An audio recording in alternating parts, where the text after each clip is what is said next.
হঠাৎ করেই হজরত শাহজালাল আন্তর্জাতিক বিমানবন্দরে যে কার্গো ভিলেজ অর্থাৎ যেখানে পণ্য ওঠা নামা হয়, যেখানে আমদানি এবং রপ্তানি নানা ধরনের পণ্য যেখানে মজুদ থাকে, মূলত সেই জায়গাটাতেই দুপুর 2:30টার পর আকস্মিক আগুনের ঘটনা ঘটে।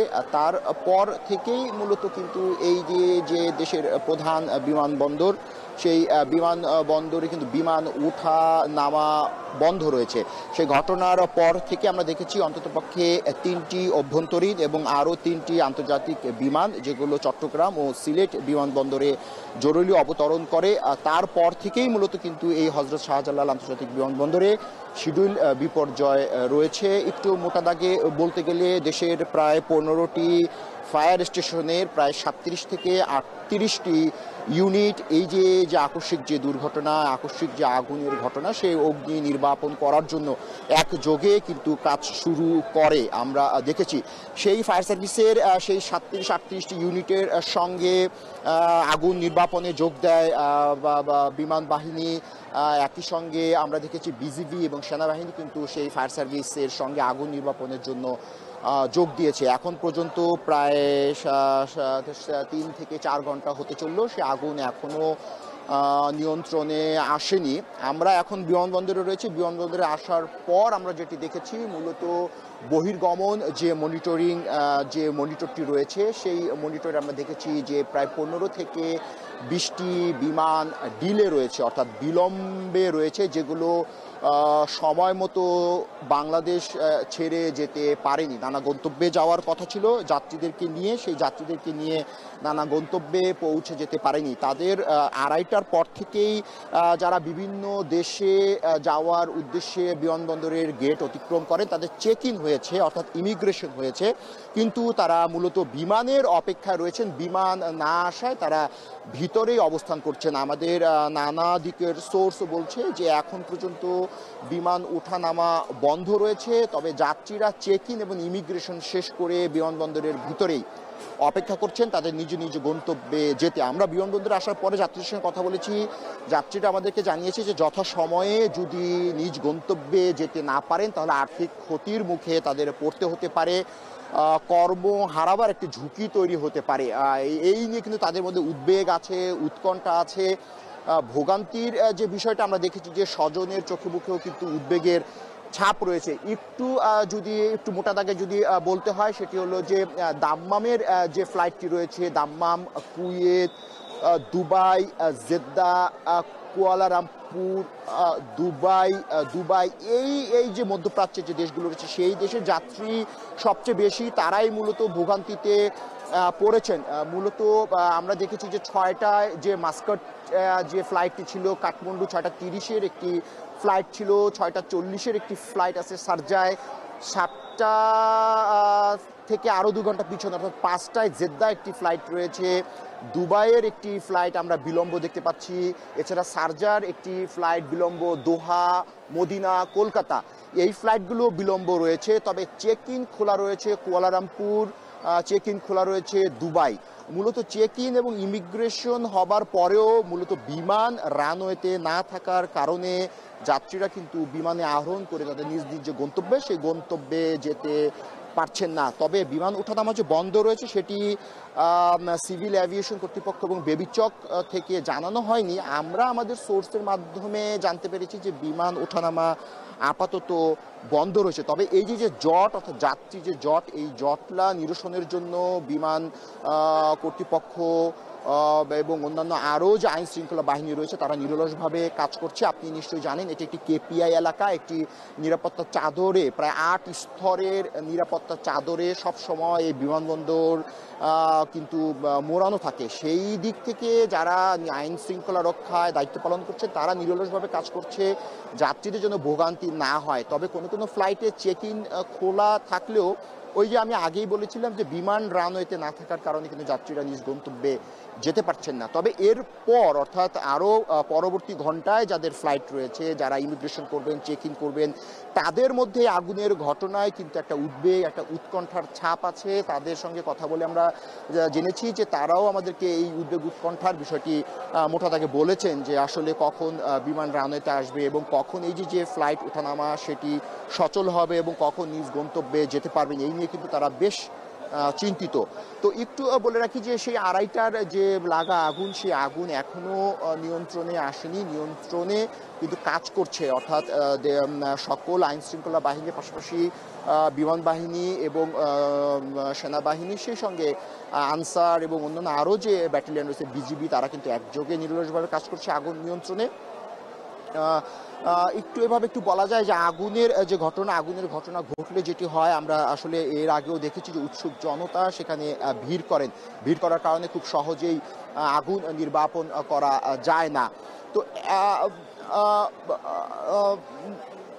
এখন আমরা দেখেছি নতুন করে বিলম্বে তালিকায় যুক্ত হয়েছে কুয়েত, গেটওয়ে, দুবাই, কুয়ালালামপুর, এগুলো ডিলে দেখাচ্ছে। একটু বলি যে নিরাপত্তার চাদরে মূলত বিমানবন্দরকে ঢেকে ফেলা হয়েছে, যেহেতু এটি একদম একটি দেশের প্রবেশ এবং বহির্গমনের ক্ষেত্রে একটি প্রধান গেটওয়ে, প্রধান প্রবেশদ্বার। সেই ক্ষেত্রে এটি নিরাপত্তাজনিত কারণ রয়েছে, সে কারণেই মূলত আমরা দেখেছি যে বেশ নিরাপত্তা ব্যবস্থা জোরদার করা হয়েছে। আমরা যখন এই বিমানবন্দরে প্রবেশ করি তখন আমরা একদম প্রধান সড়কে দেখেছি সেনাবাহিনীকে দায়িত্ব পালন করতে, একেবারেই যারা যাত্রী তাদেরকেই ভিতরে প্রবেশ করতে দিচ্ছেন, যারা যাত্রী নন তাদেরকে কোনো অবস্থাতেই এই বিমানবন্দর এলাকায় বাংলাদেশ সেনাবাহিনী প্রবেশ করতে দিচ্ছেন না। তারা বেশ কঠোর অবস্থানে সেখানে রয়েছেন বলে কিন্তু আমরা দেখেছি। সেটি একদম মূল সড়কে, অর্থাৎ সেখান থেকেই যারা যাত্রী, যারা পাসপোর্ট দেখাতে পারছে, যারা ভিসা দেখাতে পারছে, তাদেরকেই ভিতরে প্রবেশ করতে দেওয়া হচ্ছে। অন্যথায় যারা যাত্রী নন বা যাত্রীর স্বজন বা যাত্রী পরিবারের সদস্য, তাদেরকে কিন্তু এই বিমানবন্দর এরিয়ার মধ্যে, বিমানবন্দর এই এলাকার মধ্যে তাদেরকে প্রবেশ করতে দেওয়া হচ্ছে না। তো আমরা এখানে ঘণ্টাখানিক হলো আমরা বিমানবন্দরের এই যে প্রধান যে বহির্গমন পথ, যে ডিপার্চার, সেই ডিপার্চারের সামনে আমরা রয়েছে। আমরা দেখছি যে ধীরে ধীরে যাত্রী যে জট সেটি কিন্তু বাড়ছে, যাত্রীর চাপ বাড়ছে। একই সঙ্গে যে শিডিউল বিপর্যয়, যে আমরা মনিটরের কথা যেটি বলেছিলাম, অর্থাৎ যেটি ফ্লাইট মনিটরিং যে মনিটরটি রয়েছে, সেটি আমরা দেখেছি যে সেখানে কিন্তু বিলম্বের যে তালিকা সেটি কিন্তু ধীরে ধীরে অন্যান্য আরও দেশ কিন্তু যোগ হচ্ছে সেই বিলম্বের তালিকায়। কিছু কিছু দেশের যেমন দুবাই, জেদ্দা, কুয়ালালামপুরে চেক ইন এরই মধ্যে হয়ে গেছে, কিন্তু তারা বিমান না পাওয়ার কারণে মূলত কিন্তু তারা নিজ গন্তব্যে যেতে পারছেন না। তবে বেবিচক এবং সিভিল এভিয়েশন অথরিটি গণমাধ্যমকে যে বিষয়টা বলেছে যে এটি একটি দুর্যোগ, হঠাৎ করে ঘটে যাওয়া একটা আকস্মিক দুর্যোগ। এই দুর্যোগে সবার সহযোগিতা বেবিচক কামনা করে। তারা বলেছে যে এই সময়টা সবাইকে একটু ধৈর্য ধারণ করতে হবে, একটু ধৈর্যের মধ্যে দিয়ে মূলত এই যে পরিস্থিতি সেটিকে টেক ওভার করতে হবে বলে কিন্তু বেবিচক এবং সিভিল এভিয়েশন কর্তৃপক্ষ গণমাধ্যমকে জানিয়েছে। তারা বলছে যে এই একটি নিরাপত্তাজনিত কারণে এই বিশাল এত বড় একটি এলাকায় এই ধরনের যে দুর্ঘটনা, অগ্নি দুর্ঘটনা এর আগে কখনো হয়েছে বলে জানা নেই, কিন্তু এই এত বড় দুর্ঘটনা মূলত সামাল দিতে হলে দেশবাসীর, আইন শৃঙ্খলা বাহিনী, আনসার, বিজিবি, সেনাবাহিনী, বিমান বাহিনী এবং ফায়ার সার্ভিসের সহযোগিতা প্রয়োজন। সেই সাথে মূলত দেশের এখানে যারা যাত্রী রয়েছে তাদেরও সহযোগিতা প্রয়োজন। সেটিকে প্রাধান্য দিয়েই মূলত বেবিচক এবং সিভিল এভিয়েশন কর্তৃপক্ষ বলছে যে সকলের সহযোগিতা তারা কাম্য করছেন। খুব তাড়াতাড়ি আগুন নিয়ন্ত্রণ হয়ে যাবে এবং সেই আগুন নিয়ন্ত্রণে রাষ্ট্রের সব সংস্থা মূলত একযোগে জীবনের ঝুঁকি নিয়ে কাজ করছে। বেবিচক কিন্তু এও বলেছে যে মূলত ফায়ার ফাইটাররা জীবনের ঝুঁকি নিয়ে এই আগুন নির্বাপনে কাজ করে থাকেন। সেই যেহেতু একটি বিমানবন্দর, সেখানে ফায়ার ফাইটার যারা রয়েছে তাদের মূলত আপ্রাণ চেষ্টা আছে, তারা প্রাণপণ চেষ্টা করছে যেন এই যে বিমানবন্দর, হযরত শাহজালাল আন্তর্জাতিক যে বিমানবন্দর, সেই বিমানবন্দরের যে অগ্নিকাণ্ডের ঘটনা সেটি যেন নির্বাপন করা যায়, সেই আগুন যেন নিয়ন্ত্রণে আনা যায়। সেক্ষেত্রে বেবিচক কিন্তু এখন পর্যন্ত আনুষ্ঠানিকভাবে কোনো বিবৃতি এখন পর্যন্ত দেয়নি। তারা মূলত যেহেতু এত বড় একটি বিপর্যয়ের মুখোমুখি, এত বড় একটি বিপর্যয়ের সম্মুখীন, সেই বিপর্যয় কেটে গেলে অর্থাৎ সেই আগুন নির্বাপন হয়ে গেলে, আগুন নিভে গেলে হয়তো তারা গণমাধ্যমের সঙ্গে কথা বলবেন, গণমাধ্যমকে বাকি তথ্য তারা জানাবেন। তখন আমরা হয়তো বেবিচকের বরাত দিয়ে দর্শককে আরও বেশি তথ্য, আরও অধিকতর তথ্য আমরা দর্শককে জানাতে পারবো। একটু জানিয়ে রাখি, মোটা দাগে একটু বলা যায় যে 14 থেকে 15টি ফায়ার স্টেশনের প্রায় 37 থেকে 38টি যে ইউনিট রয়েছে, অগ্নি নির্বাপন ইউনিট, সেই ইউনিট কিন্তু এই হযরত শাহজালাল আন্তর্জাতিক যে বিমানবন্দর, সেই বিমানবন্দরের যে অগ্নিকাণ্ডের যে ঘটনা, সেই অগ্নিকাণ্ড নির্বাপনের জন্য একযোগে কাজ করছে।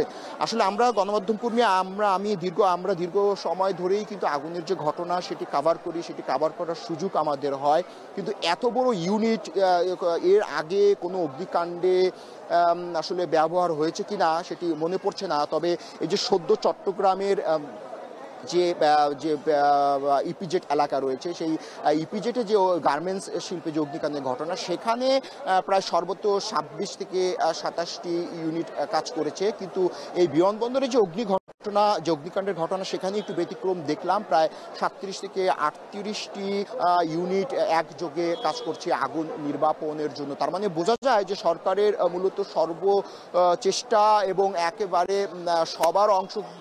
সবার প্রাণপণ চেষ্টায় কিন্তু আগুন নির্বাপনে প্রত্যেকটি বাহিনী কিন্তু একযোগে কাজ শুরু করেছে বলে কিন্তু এতটুকু ধারণা অন্ততপক্ষে করা যায় যে অন্ততপক্ষে সেনাবাহিনী, বিজিবি, আনসার, পুলিশ, বিমান বাহিনী, ফায়ার সার্ভিস একযোগে যে কাজ শুরু করেছে সেটি কিন্তু ধারণা করাই যায়।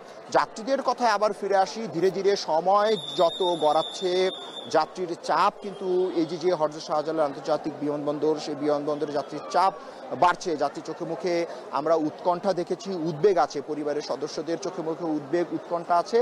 তাদের ধারণা যে বিমান চলাচল যদি সচল না করা যায় তাহলে তারা ঠিক সময়ে গন্তব্যে যেতে পারবেন না। কেউ হয়তো বিশ্ববিদ্যালয়ে পড়ুয়া ছাত্র রয়েছে, তারা হয়তো ক্লাস মিস করবে।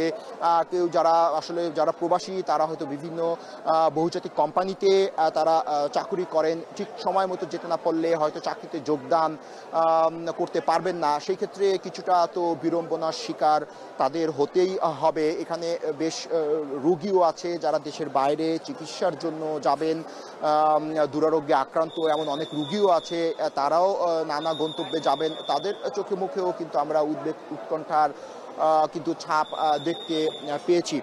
একটু বলে রাখি যে 2:30টার পর থেকে আমাদেরকে এখানকার যারা আনসার সদস্য রয়েছেন, তেমনই একজন নুরুল ইসলাম, তিনি আমাদেরকে জানিয়েছেন যে 2:30টার পর থেকে যে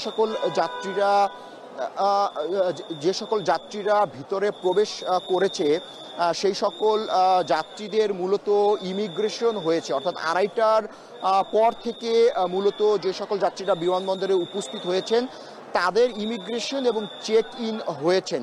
বিমান রানওয়েতে না থাকার জন্য, বিমান রানওয়েতে পর্যাপ্ত না থাকার জন্য কিন্তু আমরা দেখেছি যে সেই যাত্রীরা, আমরা যতটুকু জানি যে সেই যাত্রীরা ভিতরেই অবস্থান করছেন। মূলত তারা নিজ গন্তব্যে এই বিমান না থাকার কারণে যেতে পারেননি। তো আমরা এখন চলে যাব স্টুডিওতে, সেখানে আমাদের প্রেজেন্টার আছেন তানজিলা খান মিম। আমরা এখন সরাসরি চলে যাচ্ছি আমাদের স্টুডিওতে তানজিলা খান মিমের কাছে। মিম,